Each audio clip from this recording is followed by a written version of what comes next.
the autumn of 1863, the small Kentucky town of Millfield recorded 17 military marriages and 16 military funerals within a span of 8 months.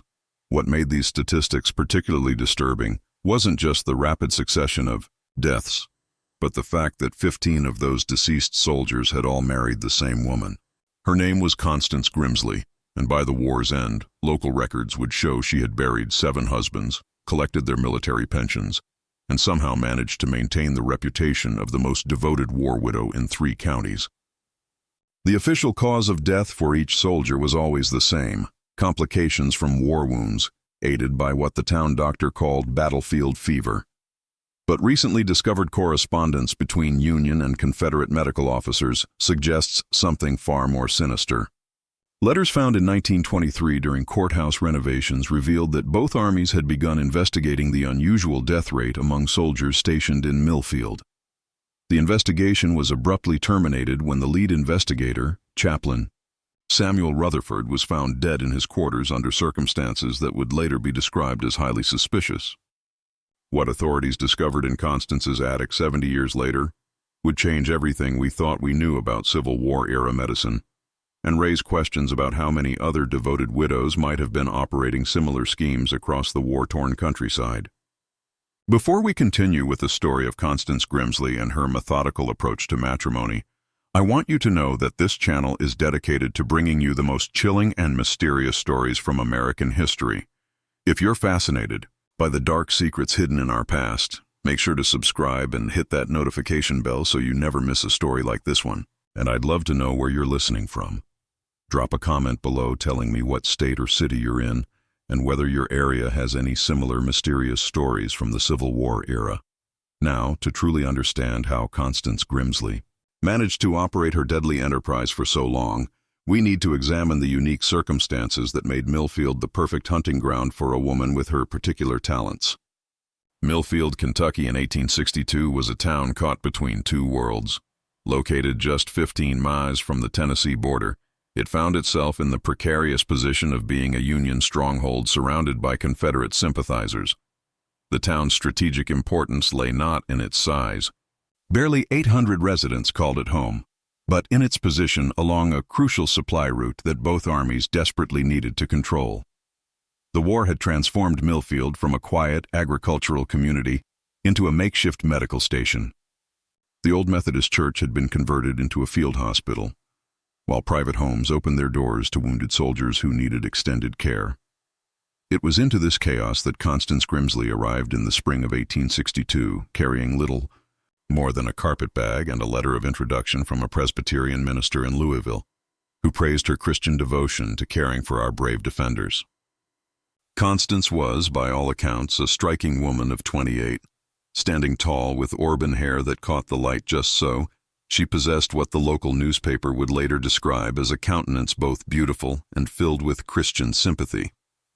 Her background, as she told it, was tragically romantic. The daughter of a physician who had died in a cholera outbreak. She had spent years caring for her ailing mother before the woman's death left Constance alone in the world with nothing but her medical knowledge and her faith. The townspeople of Millfield embraced her immediately. Mrs. Eleanina Hartwell, who ran the boarding house where Constance took rooms, would later recall how the young woman seemed to possess an almost supernatural ability to ease the suffering of wounded soldiers.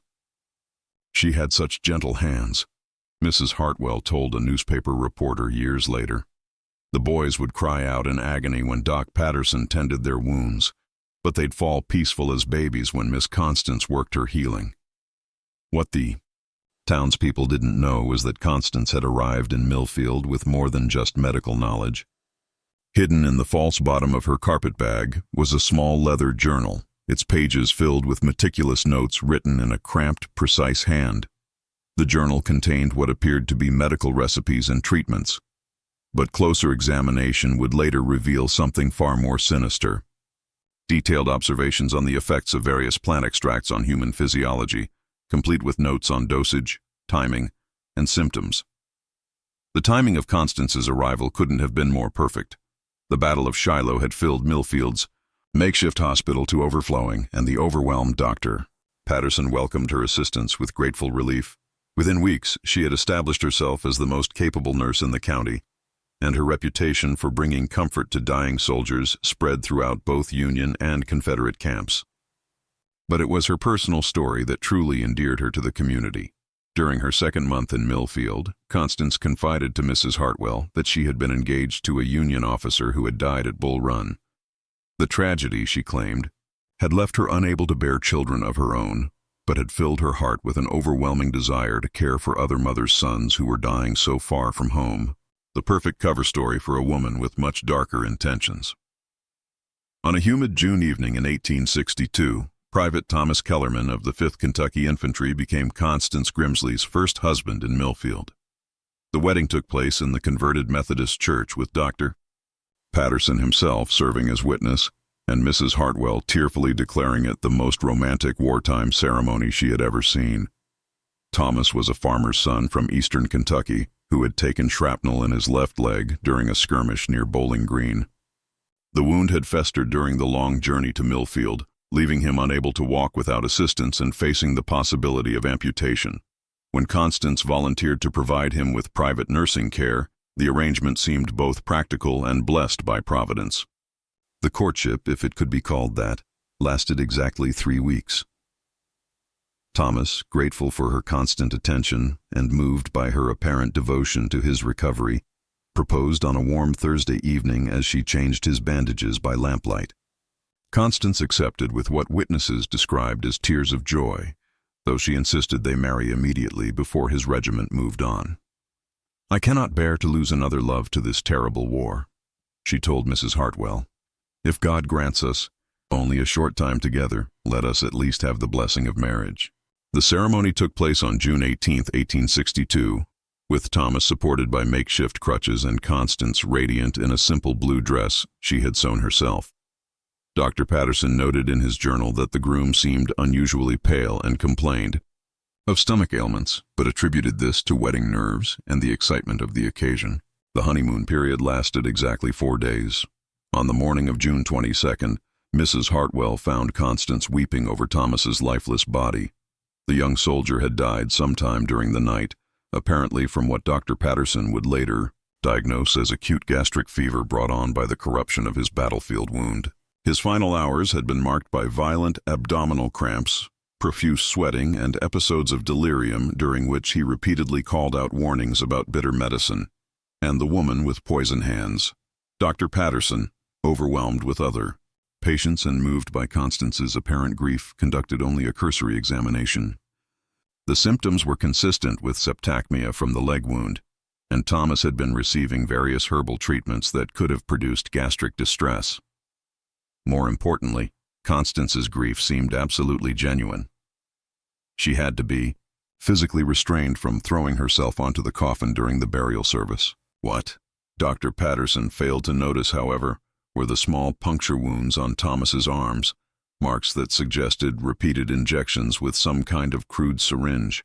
He also failed to examine the small vial of clear liquid that Constance discreetly removed from beneath the mattress while he was preparing the death certificate.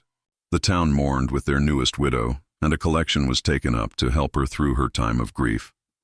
When word arrived 2 weeks later that Thomas's military pension would be paid to his surviving wife, the general consensus was that Providence had provided for the poor woman in her time of need. Constance used a portion of the pension money to purchase a small house on Elm Street, explaining that she needed privacy to properly mourn her husband.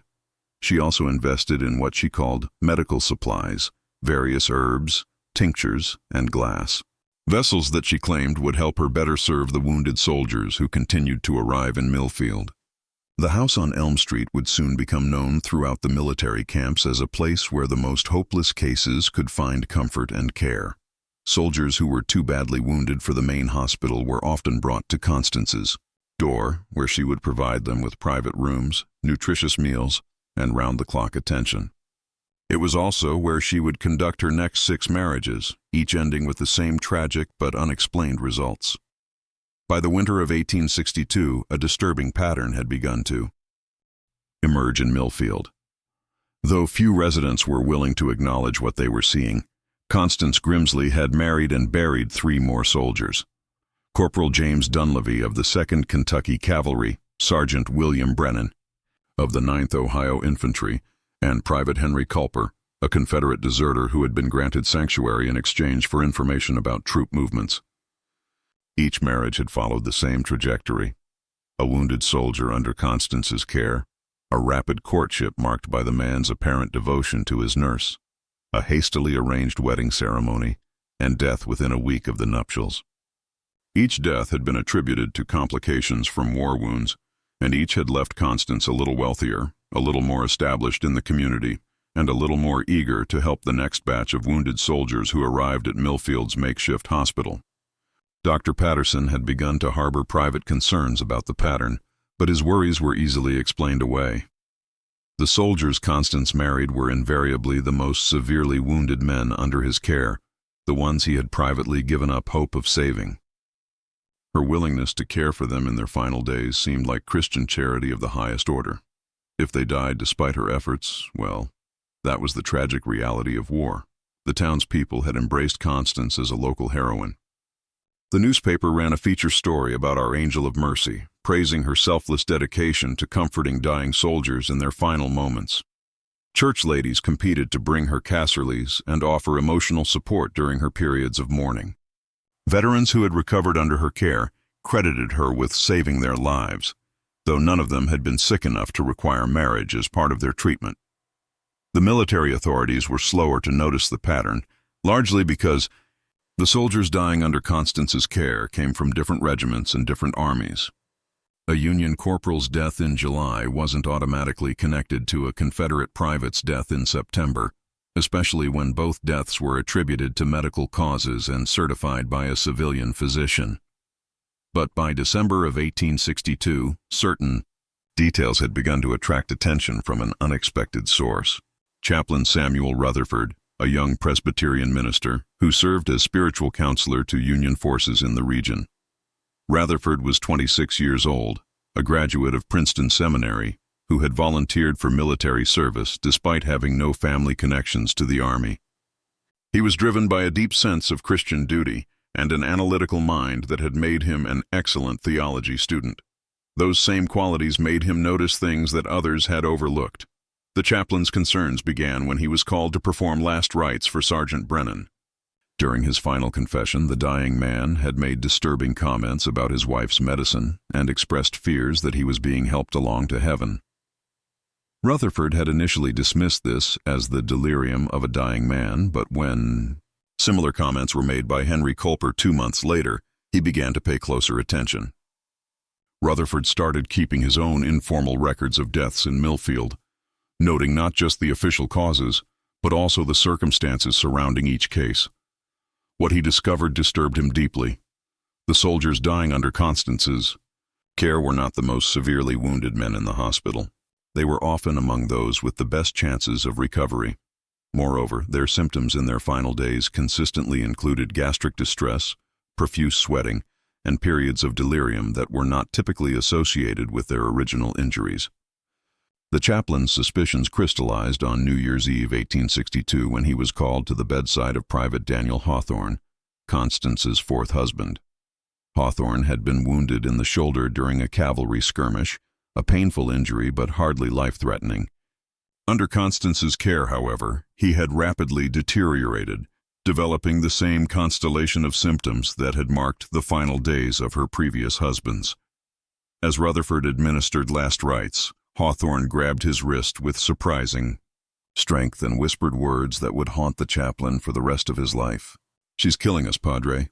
The medicine, it burns like hellfire. She's killing us for the money, and she's going to keep killing until someone stops her." Hawthorne died less than an hour later, his death certificate listing complications from battlefield wound as the cause. But Rutherford had heard enough. He began conducting his own discreet investigation into the deaths surrounding Constance Grimsley. Unaware that his activities had not gone unnoticed by the woman herself, Chaplain Rutherford's investigation into the deaths surrounding Constance Grimsley required extraordinary discretion. He was, after all, investigating a woman who was considered a local saint, and his accusations would need to be supported by irrefutable evidence. More dangerous still, if his suspicions were correct, He was dealing with a woman who had already killed 4 men and showed no signs of stopping. The chaplain began by examining military records from other regions, looking for similar patterns of soldier deaths. What he discovered was both alarming and illuminating. In 3 other Kentucky towns, reports had surfaced of unusually high death rates among soldiers receiving private nursing care from war widows. In each case, the women in question had married multiple soldiers and inherited their military pensions. In each case, the official cause of death had been listed as complications from war wounds. Rutherford's correspondence with military authorities in these other towns revealed additional disturbing details. The women all shared certain characteristics. They were attractive, claimed to have medical training, and had appeared in their respective communities during the early months of the war, carrying letters of introduction from distant ministers. Most significantly, several of the women had been seen purchasing unusual quantities of certain herbs and chemicals from local apothecaries.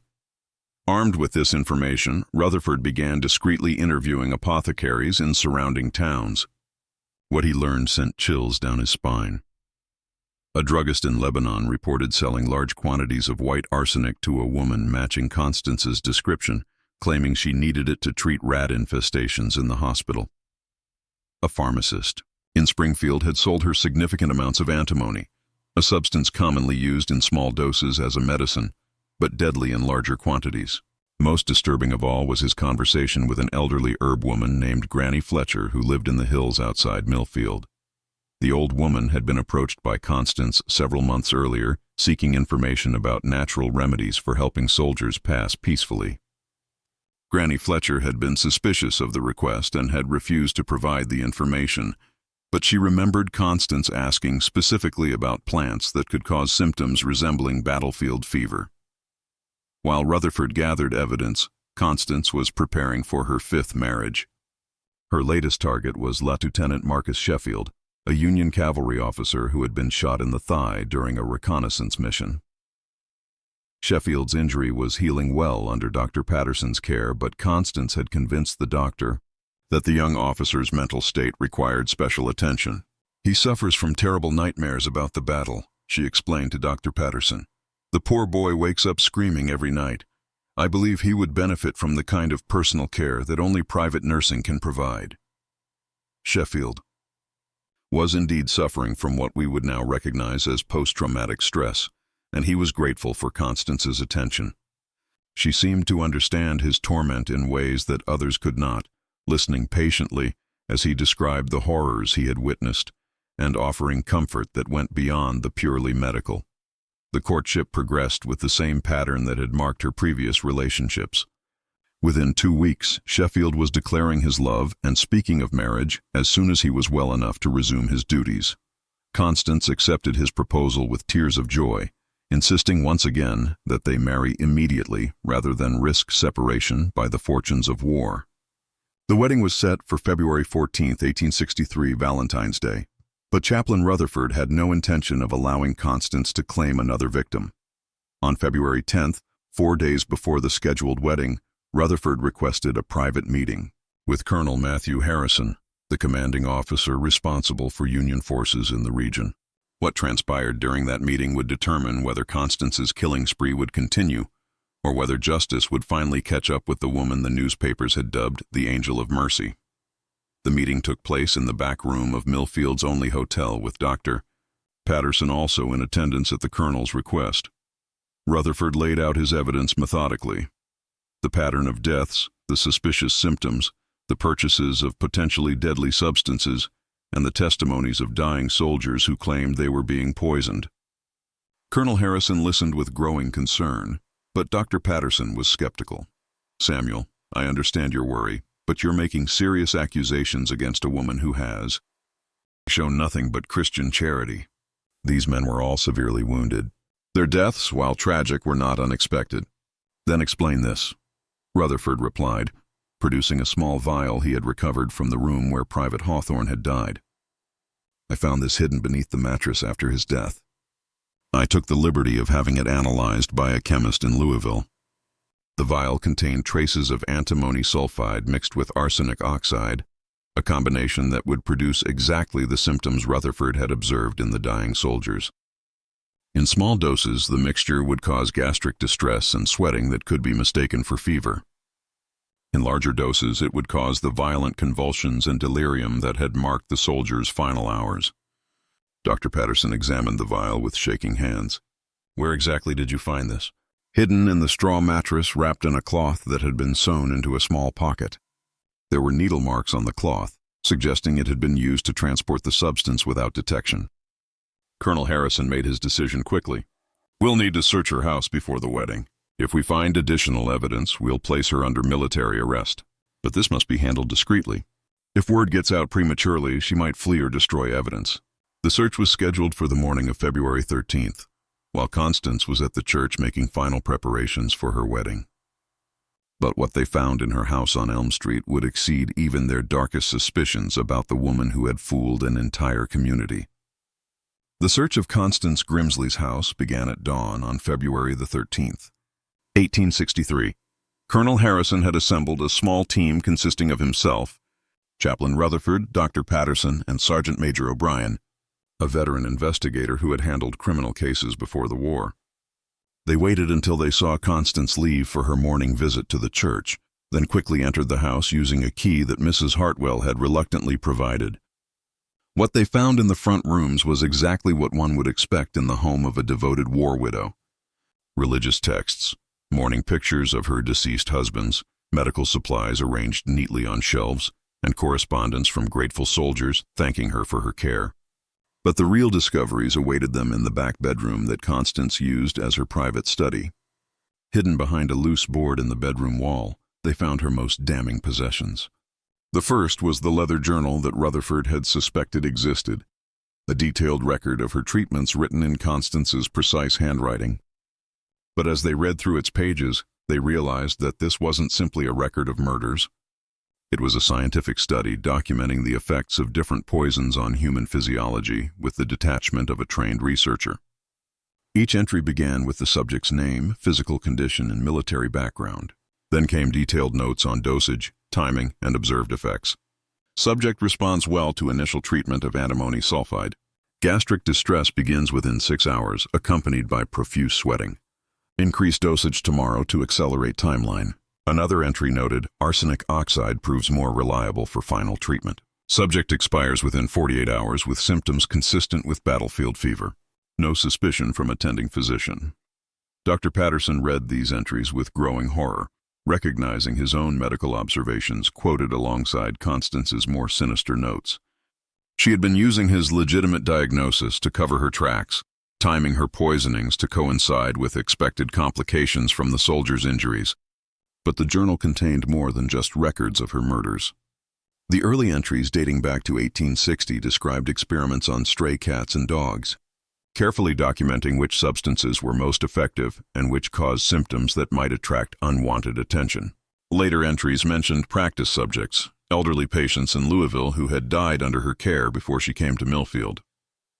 Sergeant Major O'Brien found additional evidence in Constance's kitchen, a collection of glass vials containing various substances, each labeled with innocuous names like headache powder and stomach soother, but actually containing deadly concentrations of arsenic, antimony, and mercury compounds. Hidden in a flour canister, they discovered several syringes of different sizes, each with signs of recent use. Perhaps most chilling of all was what they found in her bedroom dresser, a collection of wedding rings and pocket watches taken from her deceased husbands, along with forged documents that would have allowed her to claim military pensions from multiple regiments. She had been planning to expand her operation, moving to different towns and assuming new identities as circumstances required. But it was Chaplain Rutherford who made the most disturbing discovery in a small wooden box hidden beneath Constance's bed. He found correspondence with other women operating similar schemes in different states. The letters revealed that Constance was part of a larger network of war widows who shared information about effective poisons, reliable cover stories, and methods for avoiding detection.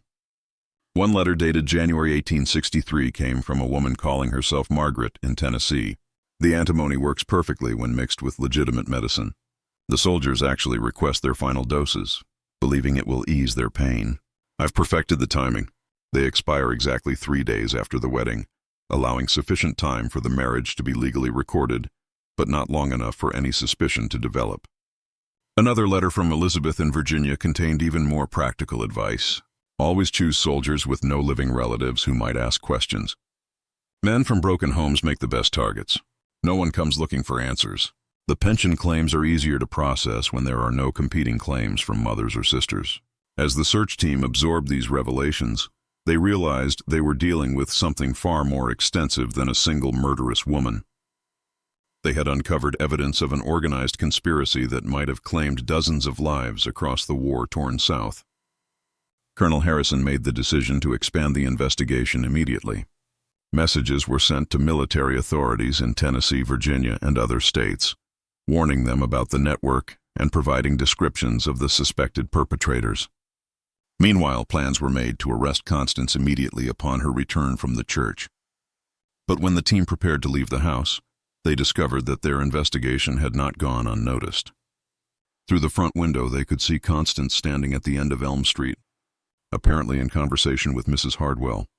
Even at that distance, it was clear that she was staring directly at her house and that she had noticed signs of the search.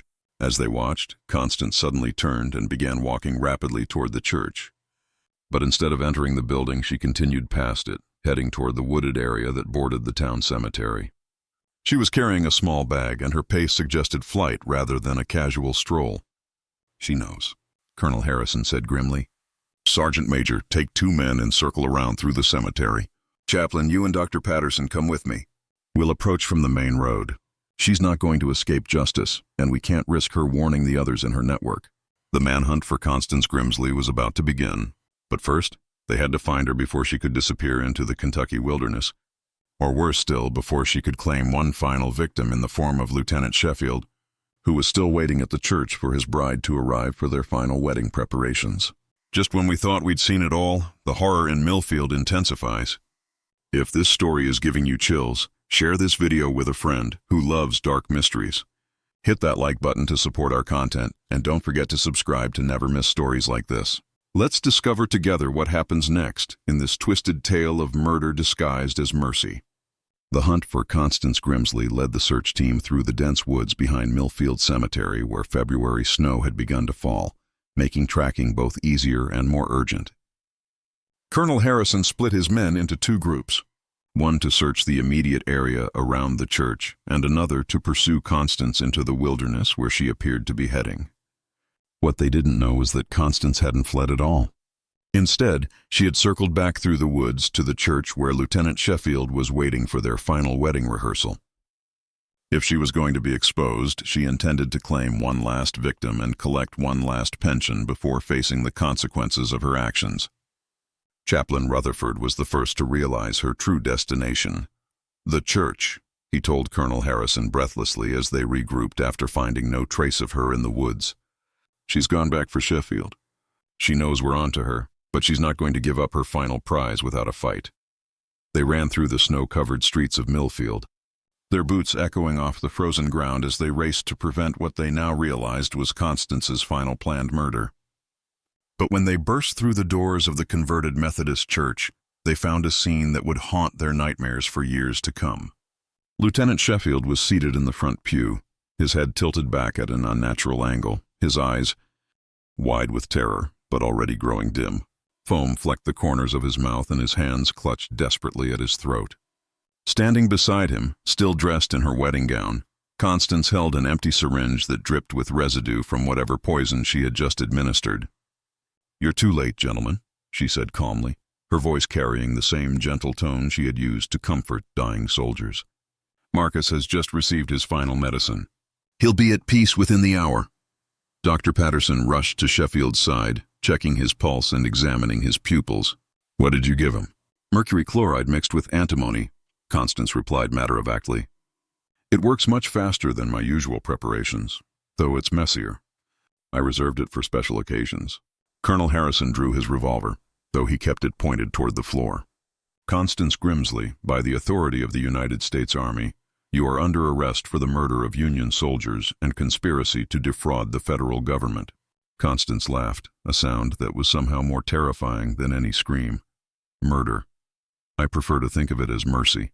These boys were dying anyway, Colonel." I simply helped them along while ensuring that their sacrifice provided for someone who truly needed the money. Is that so different from what doctors do every day? You killed healthy men, Chaplain Rutherford said, his voice shaking with rage and horror. Sheffield's wound was healing perfectly. He would have lived a full life. Would he? Constance challenged. Would any of them? Have you seen what this war does to men's minds? Chaplain.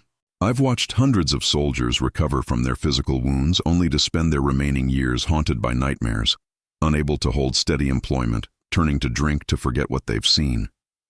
I gave them peace, and I gave their widows financial security. Everyone benefited. As she spoke, Sheffield's convulsions intensified, and Dr. Patterson worked frantically to counteract the poison's effects.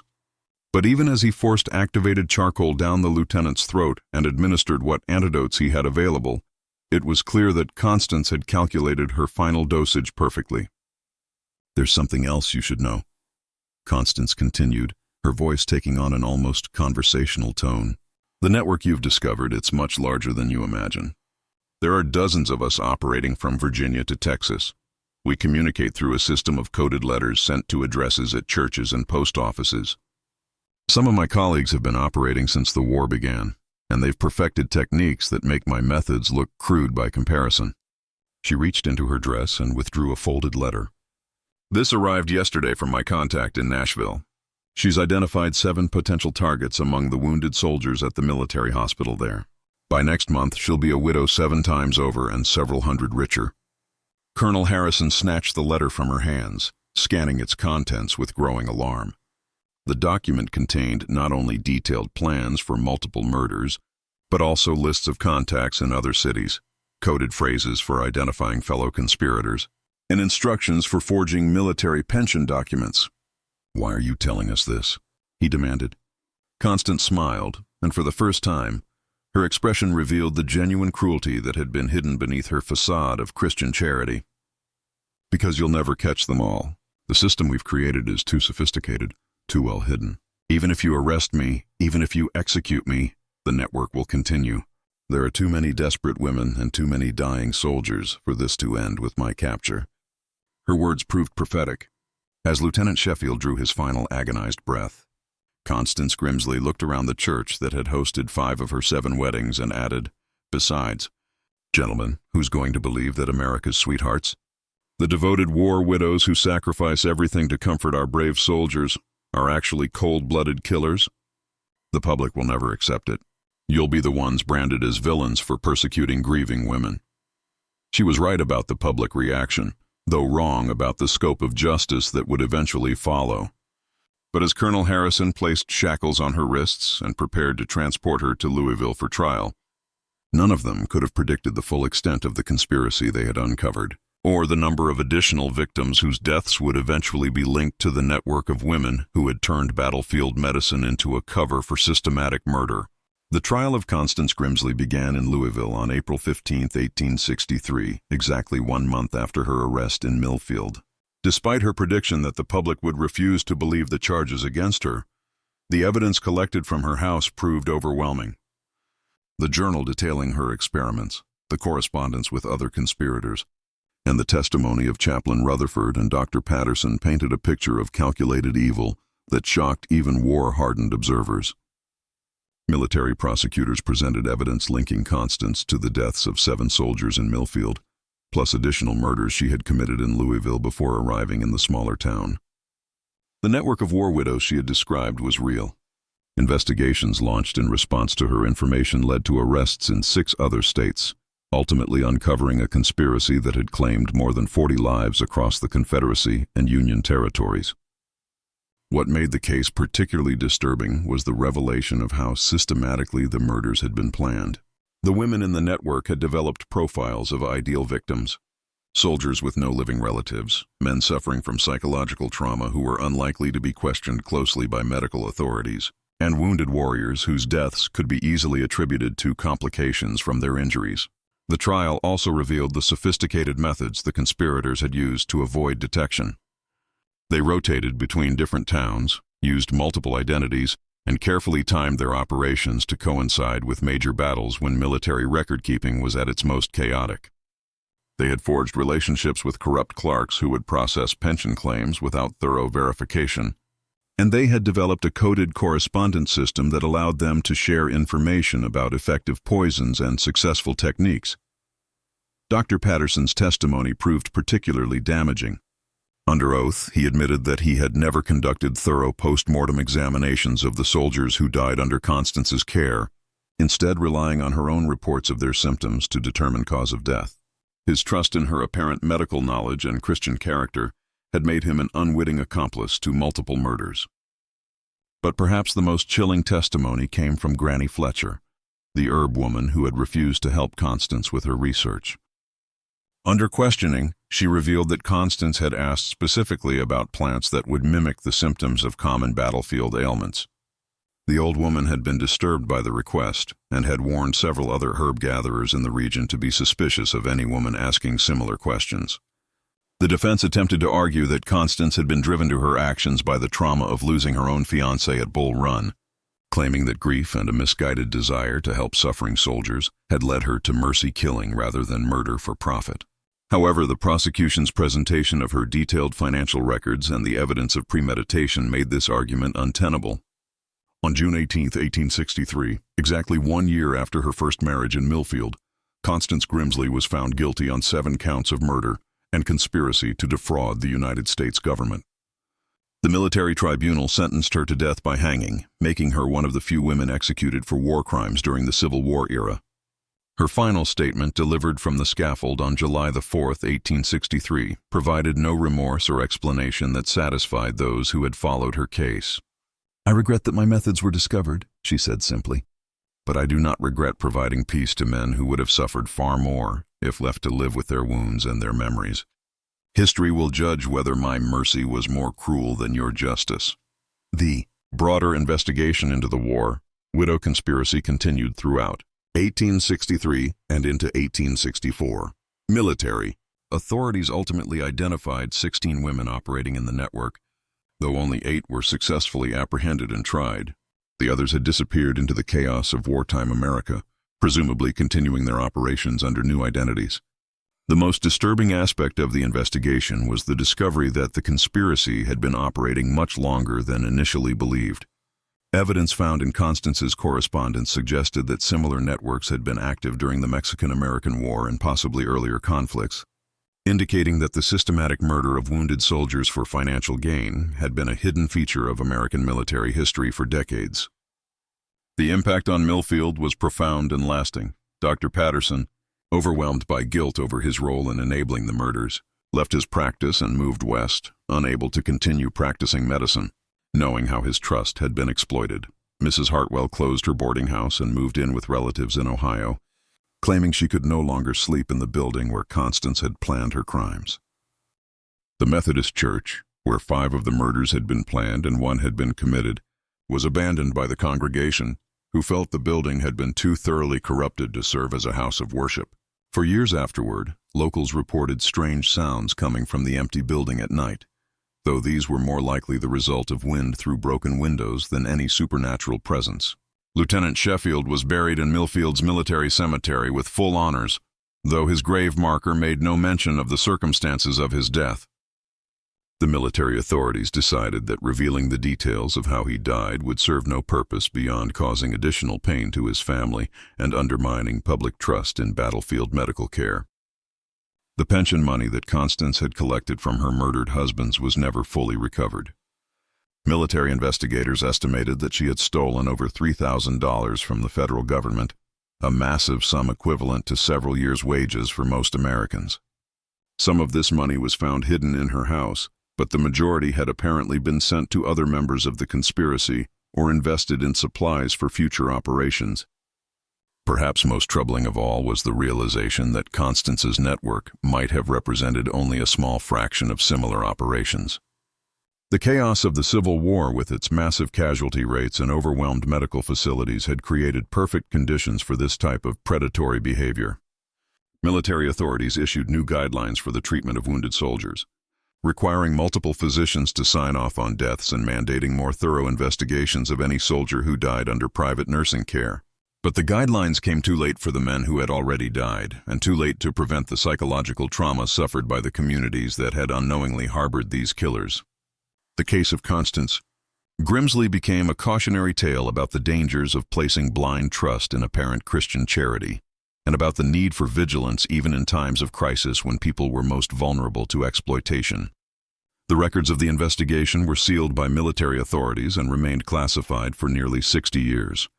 When they were finally opened to historians in the 1920s, the documents revealed additional details that had been deemed too disturbing for public consumption during the war years. Among these was evidence that some members of the conspiracy had targeted not just wounded soldiers, but also elderly civilians and sick children using the same methods to claim inheritance money and life insurance payments. Modern forensic analysis of the preserved evidence has confirmed that Constance's methods were indeed scientifically sophisticated for their time. The poison combinations she used were carefully calculated to produce symptoms that would be indistinguishable from common battlefield ailments, and her timing was precise enough to avoid creating obvious patterns that might attract investigation. The case also highlighted the vulnerability of military record-keeping systems during wartime. The pension fraud aspect of the conspiracy was only possible because overwhelmed clerks were processing claims with minimal verification, relying on local officials who might themselves be corrupted or deceived. The reforms implemented in response to the Grimsley investigation became the foundation for modern military benefits administration, though they came at the cost of dozens of lives. Today, the house on Elm Street, where Constance conducted her final murders, still stands in Millfield, though it has changed hands many times over the years. Local real estate agents report that it remains difficult to sell, not because of any supernatural phenomena, but because the historical association with the murders continues to disturb potential buyers. The current owners have converted it into a small museum dedicated to Civil War medical history, though they make no mention of its previous occupants' crimes. The Methodist church where Lieutenant Sheffield died was eventually demolished in 1895, but the cemetery where Constance's victims are buried remains active. Their graves, marked only with names and dates, give no hint of the circumstances that brought these men to their final rest. Visitors to the cemetery sometimes note that the graves of Constance's victims are arranged in a rough circle around a central plot that was originally intended for her burial, though her body was ultimately interred in an unmarked grave outside Louisville after her execution. The broader historical impact of the Constance Grimsley case extends beyond its immediate victims. The investigation revealed systematic weaknesses in Civil War-era institutions that had allowed predatory individuals to exploit both military bureaucracy and public sympathy for their own gain. The case contributed to post-war reforms in medical certification, military record-keeping, and pension administration that helped prevent similar conspiracies and future conflicts. But perhaps the most lasting legacy of the case is the reminder it provides about the capacity for evil to hide behind masks of charity and compassion. Constance Grimsley was able to operate for as long as she did not because she was particularly clever, or her methods were undetectable, but because the people around her were unwilling to believe that someone who appeared so devoted to helping others could actually be systematically murdering them. The final chapter of the Constance Grimsley story came in 1923 when renovation work at the Louisville courthouse uncovered additional documents related to her case. Among these papers was a final letter she had written but never sent, apparently intended for her contacts in the conspiracy network. In this letter, she expressed no remorse for her actions, but rather disappointment that her research had been interrupted before she could perfect her techniques. "The work we have undertaken," she wrote, "represents the advancement in the science of medicine, even if society is not yet ready to appreciate our contributions. Future generations will understand that we were pioneers in the humane management of suffering, and that our methods were more merciful than the prolonged agony that war typically inflicts on its victims." This final document, with its complete lack of moral awareness and its characterization of systematic, murderous scientific advancement, provided the clearest insight into the mindset that had driven one of the most disturbing criminal conspiracies in American military history. This mystery shows us how, even in times of crisis, when communities pull together to support their most vulnerable members, evil can find ways to exploit our better instincts for its own purposes. The story of Constance Grimsley reminds us that vigilance and critical thinking are necessary especially when we want to believe in the goodness of those who offer help to the suffering. What do you think of this story? Do you believe everything was revealed about Constance Grimsley's network? Or might there have been other conspirators who escaped justice? How many other war widows might have been operating similar schemes during America's bloodiest conflict? Leave your comment below and share your thoughts about this chilling chapter of Civil War history. If you enjoyed this tale and want more horror stories like this, subscribe, hit the notification bell, and share with someone who loves mysteries. See you in the next video where we'll explore another dark secret hidden in America's past.